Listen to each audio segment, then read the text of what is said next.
সুপ্রিয় বন্ধুগণ, আজকে আমরা শিখব শেল উইল অ্যাডের ব্যবহার। তাই আসুন ভিডিওটি প্রথম থেকে শেষ পর্যন্ত দেখি এবং পুরো বিষয়টি বুঝে নিই। আজকের ভিডিওটি খান মেথড এ complete book of written spoken English grammar এই বই থেকে নেওয়া হয়েছে। এই বইটি সম্পূর্ণ বাংলা অর্থ সহকারে ভিডিও লেকচার আলোকে তৈরি করা হয়েছে। এই বইয়ের প্রতিটি পৃষ্ঠে ভিডিও লেকচার তৈরি করে ফেসবুক, ইউটিউবে আপলোড দেওয়া হয়েছে। সেগুলো দেখুন, ইনশাল্লাহ প্রতিটি ভিডিও আপনাদের কাজে আসবে। এছাড়া এই বইটির উপর ইতিমধ্যে প্রায় 500টি কাছাকাছি ভিডিও লেকচার তৈরি করেছি। যাদের ভিডিও লেকচার দরকার তারা পেন ড্রাইভের মাধ্যমে নিতে পারবেন। হ্যাঁ বন্ধুগণ, এখন আসুন আমরা শেল উইল অ্যাডের পরিপূর্ণ ব্যবহারগুলো আমরা আজকের ভিডিওতে শিখব। হ্যাঁ, শেল উইল ইংরেজিতে 9টি গঠনে ব্যবহার রয়েছে। কয়টি গঠন? 9টি গঠন। কিভাবে শিখবেন লক্ষ্য করুন। শেল এবং উইল একটি ফিউচার টেন্সে ব্যবহার হয়, ফিউচার 4টি মধ্যে ব্যবহার হয়। তো শেল উইল এর অর্থ হলো ব, বে বা বেন, অর্থাৎ যে সকল ক্রিয়ার শেষে ব যুক্ত থাকবে সেখানে শেল বসবে, এবং যেখানে বে বা বেন যুক্ত থাকবে সেখানে উইল বসবে। কিন্তু ব ই যুক্ত থাকলে উইল বসবে, এবং বেই বাই বেনি থাকলে শেল বসবে। অর্থাৎ জোর বোঝালে, অর্থাৎ ই প্রত্যয় যুক্ত থাকলে শেলের জায়গায় উইল, উইলের জায়গায় শেল, এটা মনে রাখবেন। এখন আসুন গঠন প্রণালীটা আমরা একটু জেনে নিই। লক্ষ্য করুন, সাবজেক্ট শেল উইল, শেল উইলের পরে যদি ভার্ব প্লাস অবজেক্ট থাকে বাংলা অর্থটি দাঁড়াবে করব, করবা, করবে, করবেন। অর্থাৎ লিখবো, লিখবা, লিখবে, লিখবেন, শুনবো, শুনবা, শুনবে, শুনবেন, পড়ি, পড়বা, পড়বে, পড়বেন। অর্থাৎ যে কোনো ভার্ব যদি শেল উইলের পরে ভার্ব থাকে তাহলে এরূপ অর্থ প্রকাশিত হবে। তারপর শেল উইল বি আইএনজি যুক্ত থাকলে করিতে থাকবো, থাকবা, থাকবে, থাকবেন। অর্থাৎ লিখিতে থাকবো, লিখিতে থাকবা, লিখিতে থাকবে, লিখিতে থাকবেন। পড়িতে থাকবো, পড়িতে থাকবো, পড়িতে থাকবে, পড়িতে থাকবেন। যে কোনো ভার্বের সাথে যখন আইএনজি যোগ করার পরে এরূপ অর্থ প্রকাশিত হবে। তারপর আসেন শেল উইলের পরে হ্যাভ প্লাস ভার্বের পাস্ট পার্টিসিপল ফর্ম থাকলে অর্থ দাঁড়াবে করিয়া থাকবো, থাকবা, থাকবে, থাকবেন। অর্থাৎ লিখিয়া থাকবো, থাকবা, থাকবে, থাকবেন। শুনিয়া থাকবো, শুনিয়া থাকবা, থাকবে, থাকবেন। অর্থাৎ ভার্ব যেটি হবে এরূপ অর্থ প্রকাশিত হবে।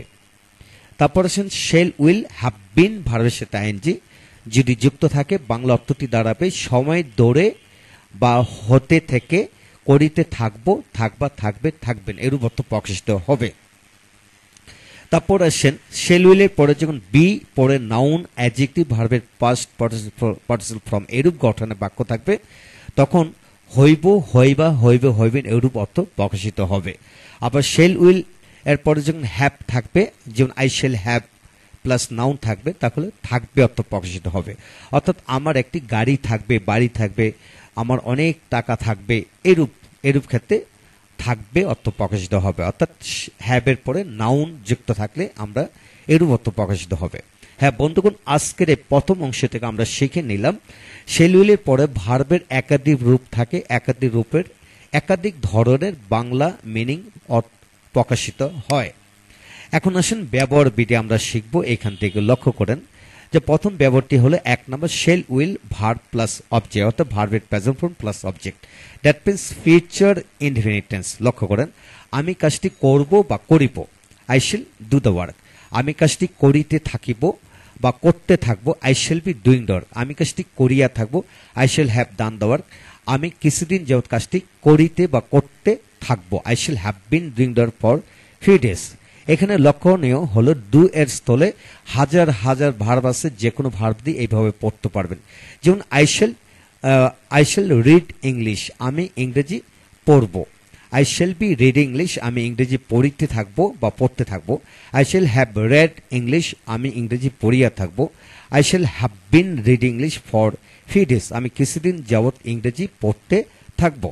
এইভাবে ধরেন আরেকটি ভার্ব নেন, যেমন রাইট লেখা, আমি চিঠি লিখবো, I shall write a letter. আমি চিঠি লিখতে থাকবো, I shall B writing a letter. আমি চিঠি লিখিয়া বা লিখে থাকবো, I shall have written a letter. আমি কিছুদিন ধরে চিঠি লিখতে থাকবো বা কিছুক্ষণ ধরে চিঠি লিখতে থাকবো, I shall have been writing a letter for a while. For a while কিছুক্ষণ মানে ফর এ হোয়াইল। আপনি সময় চেঞ্জ করে দেবেন। এখানে যদি অনির্দিষ্ট সময় থাকে আপনি ফর দেন, নির্দিষ্ট মানে সকাল থেকে যদি হয় সিন্স মর্নিং, গতকাল থেকে সিন্স লাস্ট ডে, এইভাবে সময়যুক্ত সিন্স এবং ফর এটা খেয়াল করে পড়তে হবে। হ্যাঁ বন্ধুগণ, এই হলো প্রথম অংশে ব্যবহারিক ফিউচার টেন্সের 4টি ব্যবহার কিভাবে হয় এটা দেওয়া হলো। এখানে আসেন, উইল কোথায় বসে? শেল বসে টোটাল সাবজেক্ট যখন আই উই থাকে সেখানে শেল বসবে, আর আই উই ছাড়া বাকি সকল ক্ষেত্রে উইল বসবে। অর্থাৎ আপনাকে খেয়াল করতে হবে বাক্যের শেষে যদি ভ যুক্ত থাকে তাহলে শেল, আর ভ ছাড়া ভে বা বেন যুক্ত থাকলে সেখানে আপনি উইল বসাবেন। আর এইভাবে মনে রাখা যে সাবজেক্ট আই উই থাকলে শেল আর বাকি সব ক্ষেত্রে উইল বসবে। লক্ষ্য করুন, এখানে সে ইংরেজি পড়বে, হি উইল রিড ইংলিশ, সে ইংরেজি পড়তে থাকবে। He will be read English, সে ইংরেজি পড়িয়ে থাকবে। He will have read English, সে কিছুদিন যাবৎ ইংরেজি পড়তে থাকবে। He will have been reading English for few days. এখানে আপনারা সে বল খেলবে। হি উইল প্লে ফুটবল, সে বল খেলতে থাকবে। He will be playing football, সে বল খেলিয়ে থাকবে। He will have played football, সে কিছুদিন ধরে বল খেলতে থাকবে। He will have been playing football for few days. যদি এখানে যদি বলা হয় যে সকাল থেকে বল খেলতে থাকবে, সিন্স মর্নিং, এইভাবে চেঞ্জ করে খেয়াল করে পড়বেন। হ্যাঁ বন্ধুগণ, এইভাবে আপনি যে কোনো ভার্ব বসে পড়তে পারবেন। এখন আসেন সবগুলো বাক্যকে আবার নেগেটিভ করে পড়েন। যেন আমি কাজটি করব না, I shall not do the work. আমি যাব না, আই শ্যাল নট গো।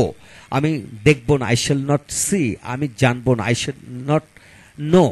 আমি খাবো না, আই শ্যাল নট ইট। যদি আমি খাইতে থাকবো না, I shall not be eating rice. আমি খাইয়া থাকবো না বা খেয়ে থাকবো না, I shall not have eaten rice. আমি কিছুক্ষণ ধরে ভাত খাইতে থাকবো না, I shall not have been eating rice for a while. এভাবে সে যাবে না, হি উইল নট গো। সে যাইতে থাকবে না, he will not be going. He will not be going. সে গিয়ে থাকবে না, he will not have gone. সে কিছুক্ষণ ধরে বা কয়েকদিন ধরে যাইতে থাকবে না, he will not have been going to school for few days. তো এই হলো মূল বিষয়। তো এখানে ইন্টিগ্রেটিভ করে পড়েন যে আমি কি কাজটি করব, shall I do the work, অর্থাৎ শেলটা আগে বসাতে হবে। আমি কি কাজটি করতে থাকবো, shall I be doing the work। আমি কি কাজটি করিয়ে থাকবো, shall I have done the work। আমি কি কিছুক্ষণ ধরে কাজটি করতে থাকবো, shall I have been doing the work for a while। সে কি ইংরেজি পড়বে, উইল হি রিড ইংলিশ, সে কি ইংরেজি পড়তে থাকবে। Will he be reading English, সে কি ইংরেজি পড়িয়ে থাকবে। Will he have read English, সে কি কিছুক্ষণ ধরে বা 1 ঘন্টা ধরে ইংরেজি পড়তে থাকবে। Will he have been reading English for an hour. এইভাবে যে কোনো ভার্ব দিয়ে আপনারা ইন্টিগ্রেটিভ করে পড়বেন। তারপর আসেন ইন্টিগ্রেটিভ প্লাস নেগেটিভ দিয়ে কিভাবে পড়বেন। যেমন আমি কি কাজটি করব না, shall I not do the work, বা shan't I do the work। আমি কি কাজটি করতে থাকবো না, shall I not be doing the work। আমি কি কাজটি করিয়ে থাকবো না, shall I not have done the work। আমি কি কিছুদিন যাবত কাজটি করিতে থাকবো না, shall I not have been doing the work for few days। হ্যাঁ বন্ধুগণ, এই হলো প্রথম নিয়মটি কিভাবে পড়বেন। মূল কথা হলো যে কোনো ভার্ব বসিয়ে এইভাবে বাংলা এবং ইংরেজি মিলে পড়বেন। তারপর এটাকে নাবোধক প্রশ্নবোধক নাবোধক করে যদি লিখে পড়েন, সমস্ত জীবনের জন্য পরিবেশিত রপ্ত হয়ে যাবে।